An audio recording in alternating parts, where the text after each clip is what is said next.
Hi, and welcome to another delicious episode of Lucky Rock Wine Lounge. I'm Jesse Inman, and ironically, I have a spaghetti stain on my shirt. Nice. I'm Aaron, lost my taste buds in a skiing accident in Inman. Hashtag COVID. Today we'll be obviously discussing food and wine pairings, hence the delicious episode. In whatever order you want to have it, there's either food and wine pairing or wine and food pairing. It depends if you're an eater or a drinker. That's right, or an eat-drinker. Now, this topic has been covered every which way, analyzed. It's very popular. Some might say beaten to death like a horse. Yeah, we've done a couple different episodes on, what would we call them, like everyday food pairings, non-pretentious Casual? food pairings, like hot dogs and wine. Tacos. Yeah. What goes best with hot dogs? That's us. Yeah.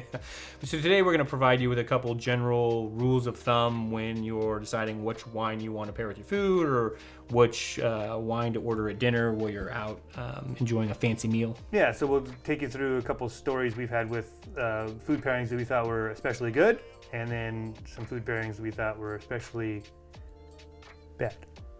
So it says here that our business is failing because we don't have enough likes and subscribes. Oh, Oliver Twist. I'm hungry and I need some more.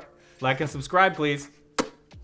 So because champagne and sparkling wine supposedly go with everything, we decided that while we're having our best and worst food pairings, that since it goes with everything, why not have a little sparkling wine? So this is Iron Horse. What is this? The 2017 vintage. Russian River Cuvée, which I've had many times and is consistently very good. Yep, I'm not a huge sparkling wine guy, but when I am, I go for Iron Horse. So before we jump into those titillating experiences of ours with food and wine, we're going to go over the 10 Lucky Rock commandments for food and wine pairing. Yeah, and there's ultimately no right or wrong. It's kind of like what we always say, as long as you like it, it's good. Yeah, I mean, at the end of the day, these are just simple suggestions and guidelines. If you're going to jump in there and take a stab at food and wine pairing, these will help you have a little bit more of a consistent outcome. Yeah. It's like wear sunscreen at the beach or you'll get burned. Yeah. But don't wear too much sunscreen all the time or you'll be vitamin D deficient. Yeah, that's right. Okay, so tip number 1, know thy food. Salt, sweet, sour, you know the other ones. Slappy, Samsonite. Swippy, That was slappy. way off. Number 2, know thy wine. Tannic, fruity, acidic, savory, umami. Ooh, mommy. So number 3, pair wines with texture. So like barbecue with Zinfandel. Like similar textures? Rich, yeah. No, a lot of times you want to go weight with weight, and a lot of times people talk about what does that mean, but like, prawns with Chardonnay. Like that's a good example. Like medium weight with medium weight. Number 4, acid mellows acid. So the spaghetti like that you have with a nice red sauce that's kind of acidic goes really well with a Chianti with high acid. Those tend to mellow each other out. Also, acid can be a nice cleanser of the palate with any kind of oily dishes. And some fava beans and a nice bottle of Chianti, right? So number 5, Aaron just mentioned like with like, then there's opposites, like fat and acid. Acid cuts through fat. Like think Chardonnay with a little bit of acid and a pork chop with a high amount of fat. Or Pinot with a little bit of acid, cutting right through the fat of a duck. Number 6, salt elevates flavor. Just think Chinese food here. MSG, big time flavor enhancer. But don't go overboard. You got to be careful with tannic wines like really extracted Cabernets and salt because the salt can actually make the Cabernet a little more bitter. So number 7, umami wines makes wines less fruity. I mean, umami is basically like really savory notes Yeah. and flavors, and sometimes if you're having a really fruity wine with them, it does kind of dumb those down.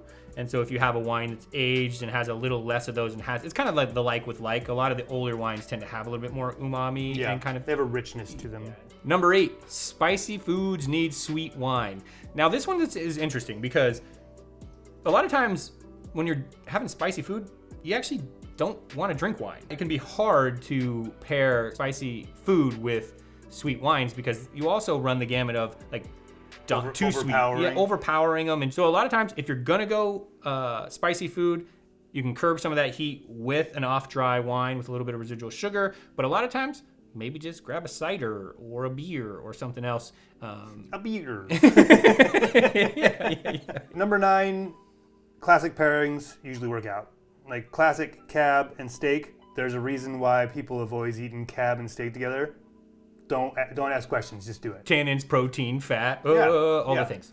Just remember, fish and white and red meat. Intensity versus intensity. If you have something with kind of low intensity flavors, maybe a lower intensity flavor wine. Like think citrus and citrus. There's a lot of times why people do like lemon sauces on white fish and things like that. And a lot of times maybe you want like a dry Pinot Grigio or something like that with that fish.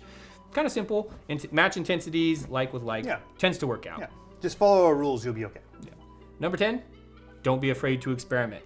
Nobody knows your mouth like your significant other. I mean, you. All right, no. But so number 10, we're serious here. Nobody knows your preferences better than you. And so don't be afraid to experiment. I think that that's where a lot of people are always looking for, hey, here's that killer guideline of how I'm going to do this. And they let that curb even trying some food and wine pairings. Granted, there's professionals out there, and you can go to a restaurant and have a sommelier make recommendations to pair exactly with your food. But you don't have to do that on a Monday night. Yeah, I was reading a blog about Thanksgiving. It said basically as long as the wine isn't taking away from the food or the conversation, then it's fine.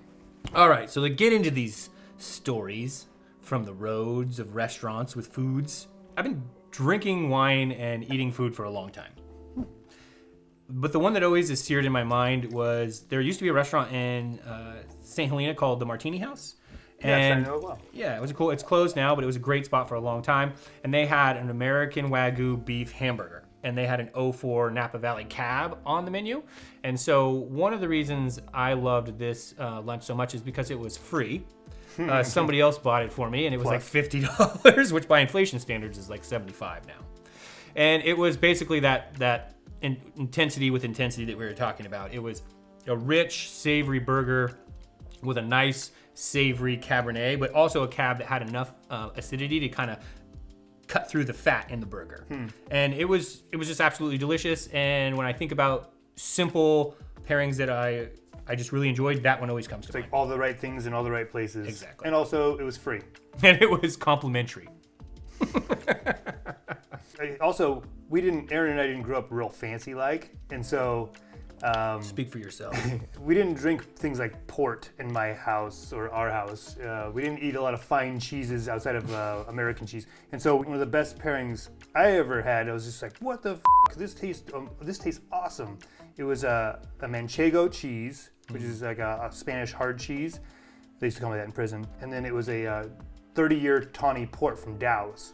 And so Dow's is a really famous port producer in Porto, and so it's a completely different style than the wines we make or drink. And I'd never really had those. I never really had that. I had them together, and it was like flavor explosion in my mouth. Prison talk. Yeah, and that happens sometimes when you get like the magnification of flavors and these new flavors, and those are kind of like what I think everybody thinks they're gonna have. Yeah. But those are kind of the rarity. Yep. And when you have them, they stick to you. So maybe we jump into the one that wasn't so tasty now. And for me, that was actually more fairly recently, and it kind of happened twice. It was a butterfish, which is like a real soft textured fish, with a lemon butter sauce with an off-dry German Riesling from Donhoff. And it's got a really long name that I'm not going to try to pronounce currently. It was about $28. And I was really excited to have these. And this is where one of those commandments is kind of knowing the wine. I didn't know the wine that well. I knew that it was slightly off-dry, but it was a little more off-dry than I had anticipated. And it actually made this muddled texture of the soft fish with the kind of the viscous wine. There wasn't enough acidity to that to like cut through and marry with the kind of the lemon sauce and the texture of the fish. And it made this really kind of muh. My wife actually stopped eating it, and I tried to continue eating it, but I think I got about halfway through it and was like, I think I'll just put some of the kids' chicken nuggets in the microwave. Yeah. My worst pairing, it's basically every time I've had asparagus. And asparagus is famous for being almost impossible to pair with. And I remember it was a really nice asparagus, and I don't really go all out on asparagus, but it was manchego cheese, my favorite cheese. There's a trend here. And like all the other fixins, and so I'm eating this, and I had like 3 bottles of wine open, and I'm like, horrible, horrible, horrible. And it's just like, you can't win when it comes to asparagus and wine. Sauvignon Blanc can be kind of vegetal. That's where like with like does not work because it just makes it taste like cat piss and cat piss and Well, I'd stop green there beans. because you don't really want to have that. And now to go into the most surprising for me, it was actually really clear. The story, I went right to it in my mind. There's a restaurant in Santa Rosa where we live called Jackson's, and they've been a good supporter of ours for many years. And occasionally they have gumbo on the list. Not always. It kind of cycles through. And I just happened to be sitting down there for lunch one day, got the gumbo, and decided to get a glass of our the 2017 Lucky Rock Pinot, not expecting them to go whatsoever. Like I described, a lot of times I'm just eating and I'm drinking too, right? And the not necessarily what you would think, because sometimes the spiciness of gumbo doesn't really marry as well with like a red wine. It kind of like magnifies the alcohol and doesn't really work. This was the complete opposite. Married perfectly, like the earthiness of the gumbo and the spice kind of magnified some of the red fruit and the earthiness in the wine. And it was just, there was enough acidity in the wine to kind of cut through some of the richness of the dish. And it was actually amazing. And you did get some of those kind of new flavors. And it was like really like, it stuck with me because I was not anticipating. It was completely out of the blue. I actually thought it wouldn't go well and it went great. And now I'm just waiting for them to put the damn gumbo back on the list. Well, my most surprising is, well, it was actually very simple. It was just a great pork chop. We have a Sonoma County meat company. Best pork chops I've ever had. Salt, pepper, and with August Briggs, it was an August Briggs Chardonnay that I had made. It wasn't necessarily about the wine. It wasn't necessarily about the food. Yeah, they're both nice, but it was the combination of the two. And I know how the wine was made. It was relatively simply made, and the food very simply made. But together, when they were in the same room, phenomenal. Yeah, you can have a lot of those kind of experiences just Monday through Sunday at your house if you start playing around and experimenting. Exactly, and that's what ultimately it comes down. It's like just because that wine and that food didn't go well together doesn't mean you shouldn't try. Just like it's not going to knock it out of the park every time, but again, as long as it doesn't steal away from the conversation. Sure. And even the pros mess it up. I was recently at a dinner fancy restaurant in San Francisco and did the food and wine pairing. Big whiff. So there's no like perfect situation with food and wine pairing. Yeah. Anyways, those are some of the Lucky Rock guidelines, commandments, whatever you want to call them. Commandments gives you a little bit more of a headline. Yeah. It's a little bit more powerful. But at the end of the day, those are some tips. If you use those to do food wine pairing at your own house, you're going to find some winners. Keep a little Rolodex of the winners, and then you got some go-tos. That's right. So get out there, get pairing. Or not. We don't care. No pair, no care. And we'll see you on the next episode.